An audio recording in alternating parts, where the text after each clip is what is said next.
Bienvenue, mesdames, messieurs, à l'actualité du jour sur Kivu Morning Post. Des combats violents opposent depuis ce matin le rebelle de la F-123 au combattant Wazalendo Ngambo Ronga dans les territoires de Massissi où la F-123 cherche à avancer vers Hembe et Pinga. L'armée congolaise intensifie les attaques par drone dans les territoires de Walikale où elle a ciblé les positions de la F-123 à Kachebere. Nous ferons les points dans l'actualité du jour. Bienvenue.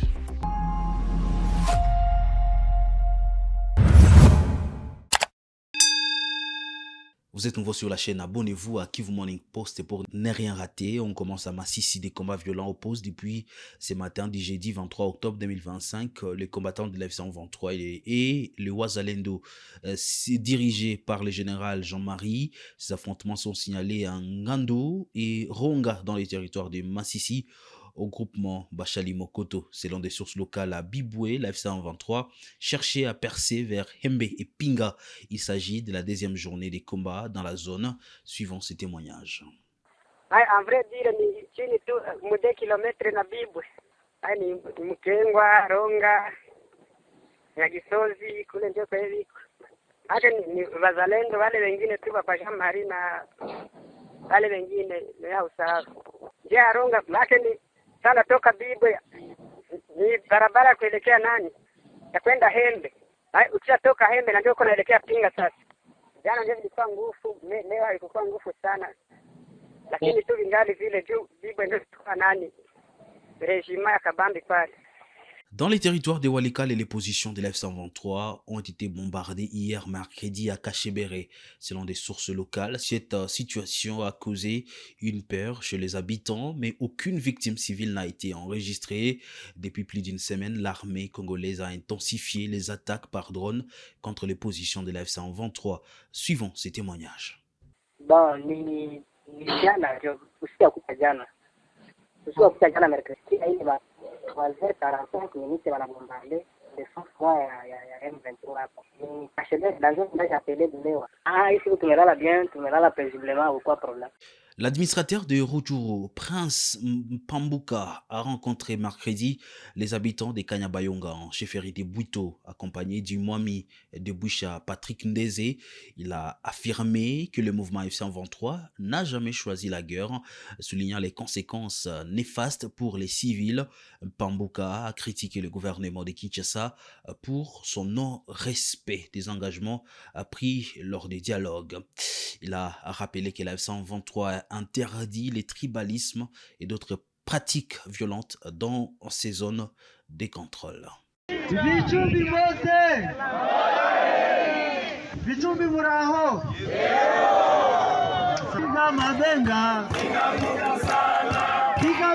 L'administrateur du territoire de Rutshuru poursuit son itinérance dans les groupements et localités de sa juridiction. Après le groupement de Binza en chefferie de Boucha, Prince Pabuka, accompagné du Mwami Patrick Ndeze et des officiers de l'armée révolutionnaire congolaise ARC de la F-123, Prince Pabuka prend la direction nord de Rutshuru. C'est mardi 21 octobre 2025. La délégation conduite par l'administrateur arrive à Vitumbi l'avant-midi de ce mardi 21 octobre, une localité du groupement Kanyabayonga en chefferie de Bwito. Les habitants de la place réservent un accueil chaleureux à l'autorité territoriale qui les appelle à renforcer la collaboration avec l'armée. Pour lui de préciser que la F-123 ne peut jamais abandonner ses habitants des zones libérées. L'heure est plutôt à la libération totale de toute la République démocratique du Congo. Asante kwa ile kooperasyon ambayo muko nayo pamoja na jeshi letu. Na hiyo kooperasyon tunaendelea kuwaomba iendelee tu hivyo na muiboreshe tu vile. Na tuwaambie pia tumekuja na hatutarudi tena nyuma. Mwenye alikuwa kingali na boga ya kutumika na sie, ya kukuya mjeshi, ya kuingia mchama. Bwana, aache ile boga. La pêcherie illicite, un acte illégal et interdit par la F-123. Toute personne qui sera attrapée subira la rigueur de la loi, a insisté l'administrateur du territoire. Watoto wa Vichumbi, lakini bahari yenu nyinyi wenyewe mnaharibu. Marahaba, hamtadanganyia yeyote. Nimejifikia mimi mwenyewe, nimekuta pale nyuma ya ile biro ya komite de peshe nimekuta file za mubaya ambazo hazikubaliwi na nimezichukua, niko nazo. Wandugu wapenzi, sisi hatukukuja kwa uharibifu, sisi tulikuja kwa kuhakikisha ya kuwa tumeweka mazingira ya kuweza kuproteger vyenye tuko navyo. Prenant la parole, les vœux du Mwami de Bouicha est que les habitants de sa chefferie vivent en fraternité avec ceux de Bwito. Tuko hapa kwa sababu tuko wandugu. Na kama Bwisha kunakuwa magumu, mnakuwa na kilio Bwito. Tulishakombolewa.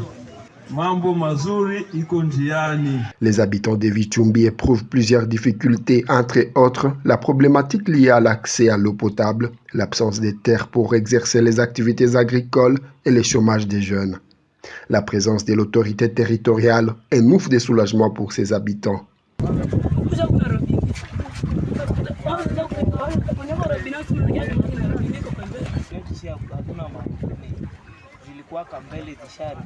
Après avoir entendu les difficultés des habitants de Vichumbi, l'administrateur du territoire promet d'informer à son tour à sa hiérarchie afin que des solutions idoines soient urgemment trouvées. Des drones de l'armée congolaise ont bombardé la nuit du mercredi à ce jeudi 23 octobre 2025 le site minier de Twagiza Mining situé dans les territoires de Mwenga. Ils ont sous le contrôle de l'F-123. Selon des sources locales, au moins 5 bombes ont été larguées sur les sites miniers. Ces bombardements ont détruit plusieurs matériels de l'usine où est produite une grande quantité d'or, affirme un habitant local. À Twangiza, c'est là où ça marche pas. Alors à Twangiza, c'est vrai, c'était aujourd'hui vers 1h03 que nous avions entendu des bombes de l'autre côté. Twangiza, au moins 5 bombes. Et après, quand nous sommes sortis à l'extérieur, nous avions vu le fait à l'heure, s'il faut le dire comme ça. On a vite compris que l'usine était déjà en train d'être calcinée, quoi. C'était fait ça. Alors, il y avait un avion qui était venu et qui avait lancé des bombes, et puis il est entré vers Kamituga. Les informations que nous avons présentement, on nous dit que l'usine n'a pas été complètement bombardée. On a visé la partie où il y avait des tanks de carburant.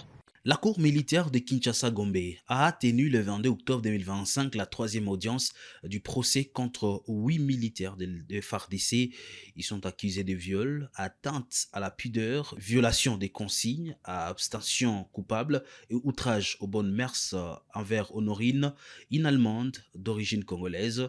Cette affaire fait suite à un braquage spectaculaire survenu le 16 octobre à la Banque, place Victoire, où des coups de feu ont sémé la panique parmi les passants. Les personnes qui ont été mises provisoirement aux arrêts et qui seront présentées tout à l'heure par le ministère public afin que la Cour puisse discuter sur la qualité. La Cour invite les avocats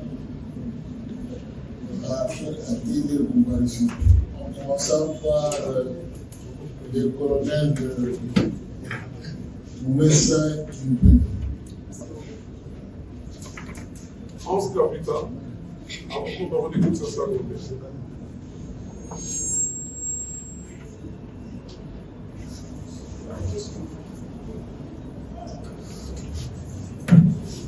Ignace Mwamba, Jacouilé, avocat au baron de Kinshasa, Matete. Mwamba MU. La justice congolaise a condamné à 15 ans de prison les auteurs civils des attaques à Kingabois. Nous sommes à Limete, dans la ville de Kinshasa, sur coups et blessures volontaires et vols avec violence. Les députés national Rigen Bakonga et ses complices militaires mentionnés par le prévenu sont activement recherchés. Le 16 octobre, Bakonga avait mené une incursion dans les chantiers du sénateur Mulumba Jekoko accompagné des militaires armés et des jeunes bandits. Bien que les victimes se réjouissent de la peine, elles réclament justice tant que tous les coupables ne seront pas arrêtés. Le tribunal rappelle la cause inscrite sous RP 13 897. Affaire ministère public. Partie civile Bengo Kalezi Pamagotier. Tungu Uchudi fils. Nyamwasa Mukolo Chiki contre le prévenu Mambwene Kachunga Blaise, Mputu Pabungu Etienne et Yo Achongo Peter. Monsieur le greffier à la tête de la cause. Tous les prévenus comparaissent, représentés par leur conseil habituel, donc assistés de leur conseil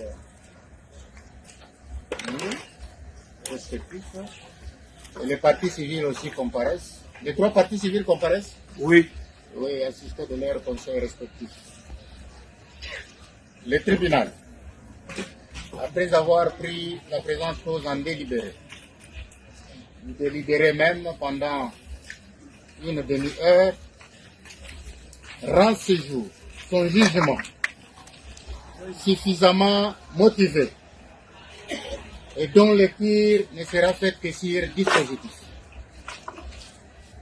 Par ce motif, le tribunal, statuant publiquement et contradictoirement à l'égard des partis civils, Bengo Kalezi Pamagoti, Shungu Ochuji Fils et Nyamwasa Mukolo Chiki, et de prévenus Mambwene Kachunga Blaise, Mputu Pabungu Etienne et Eo Shongo Peter en matière répressive au premier degré en procédure de flagrance, vit la loi organique numéro 13/011 tiré du 11 avril 2013 portant organisation, fonctionnement et compétences de juridiction de l'ordre judiciaire, vit l'ordonnance loi numéro 78-001 du 24 février 1978 relative à la répression des infractions flagrantes telle que modifiée par l'ordonnance du 25 juillet 1979, vit le code de procédure pénale,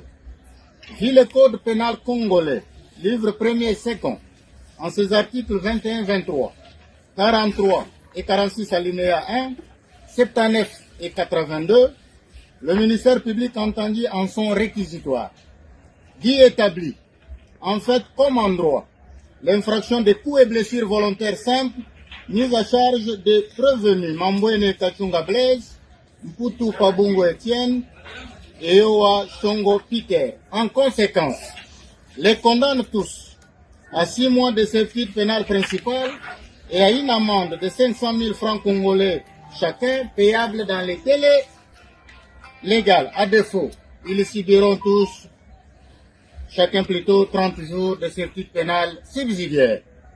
Dit établi, en fait comme en droit, l'infraction de vol à l'aide de violence mise à charge de tous les 3 prévenus précités. En conséquence, les condamne tous à 15 ans de servitude pénale principale et à une amende de 500 000 francs congolais payables dans les délais légaux. À défaut, ils subiront chacun 30 jours de servitude pénale subsidiaire. Dit que ces infractions sont commises en concours idéal. Par conséquent, condamne les 3 prévenus, à savoir Mambwene Kachunga Blaise, Mputu Pabungu Etienne et Yo Shongo Peter, à la peine la plus forte, celle de 15 ans de servitude pénale principale et à une amende de 500 000 francs congolais chacun payable dans les délais légaux. À défaut, ils subiront chacun 30 jours de servitude pénale subsidiaire. Ordonne leur arrestation immédiate. Reçoit les constitutions des partis civils Bengo Kalezi Pamagotier, Shungu Ochuji Fils et Nyamwasa Mukolo Chiki et les dit fondés. En conséquence, condamne les 3 prévenus précités à payer solidairement à chacune de ces 3 parties civiles l'équivalent en francs congolais de la somme de $2000 américains en réparation de préjudices par LCD. Condamne les 3 prévenus aux frais d'instance en raison d'un tiers chacun, payable dans le délai légal. À défaut, ils subiront chacun 30 jours de contrainte par corps. Ainsi jugé et prononcé par le tribunal de grande instance de Kinshasa-Matete à son audience publique du 22 octobre 2025 à laquelle ont siégé le magistrat Moukadilobo, président de chambre, Bondo Kotake et Bakampelela Kalombo, juge, avec le concours de Mutondo Ndibou, officier du ministère public, et l'assistance de Yodi Malundama, greffier du siège.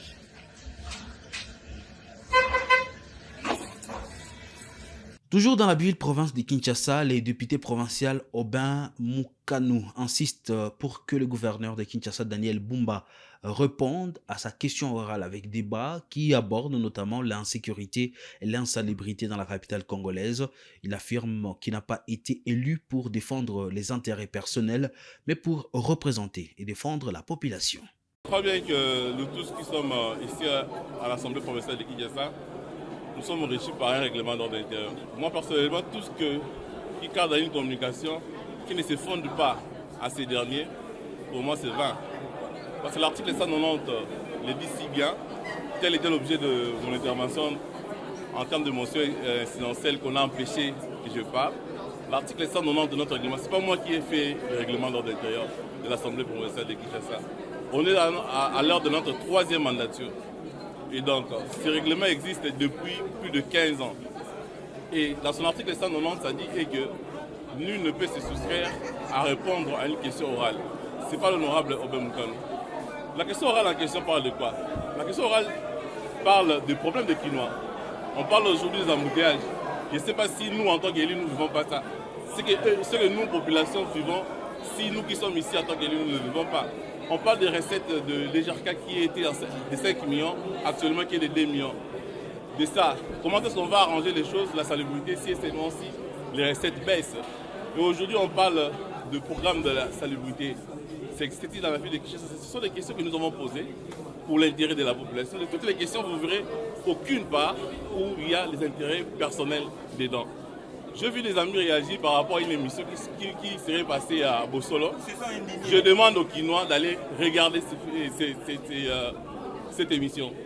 Et tout ce qui a été dit, je demande aux élus, aux amis, apparemment on les a racontés, ils n'ont pas suivi mon émission. Qu'ils aillent suivre l'émission, si et seulement si, dans ce qu'ils ont dit, ils trouvent qu'ils ont dit des faussetés, qu'ils reviennent pour démentir ce qu'ils ont dit ici à l'Assemblée plénière. À ce que je sache est que nous, on a été élus pas pour défendre un individu, pas pour défendre les intérêts personnels. On a été élus pour défendre la population. Et j'ose croire que je l'ai dit lors de mon premier interview qu'on a accordé quand j'étais venu ici. Tout le monde tout c'est la population où ils ont souffert. Film est haut, déjà, mais au fond, ils se confondent des acteurs. J'ose croire qu'il y a des amis aujourd'hui qui ont initié des initiatives dans le passé. On a vu quelqu'un initier une initiative et voyager la veille. Je crois bien qu'on ne doit pas se confondre les choses. On est tous politiciens, mais on n'est pas politiciens de la même école. Je crois bien qu'il y a des amis qui ont initié des choses, après ils sont tués. Même d'autres qui sont passés à Tokongo. On n'a jamais parlé de ça ici, mais ils se sont tués depuis là. Je ne sais pas l'air silence si c'est venu de quoi. Mais sinon, nous, ce que nous faisons, ce n'est pas personnel. Je l'ai dit et je répète, ce n'est pas personnel. Si aujourd'hui, la ville de Kinshasa commençait à travailler avec ses propres fonds, on va les dire. Mon ami, frère que j'aime bien, mon plaisir, il parle qu'on est en train de faire 9 km. Oui, certes, on fait 9 km à Mongafula sur fond du gouvernement national. Et nous autres, on me dit, mon plaisir me disent que non, cette route de Ngaba s'est faite par les fonds propres de l'exécutif provincial. C'est là où ils auraient raison. À ce stade ici, l'exécutif est devenu comme une sentinelle, un surveillant des travaux du gouvernement national. Vous avez vu les travaux qui se sont arrêtés la fois passée à CPA. Je n'ai même pas écrit au ministre de l'infrastructure provinciale. Je sais que ça ne les concerne pas. J'ai écrit au ministre des Finances, Doudou Fomba, et le ministre de l'infrastructure nationale, parce que je sais que c'est à eux que je dois m'adresser. Donc, ce que je peux dire est qu'on a dit que l'Assemblée est devenue une caisse de résonance. Les gens sont devenus amnésiques, je crois. Il y a eu des pétitions ici. Vous avez oublié qu'il y a eu 3 pétitions.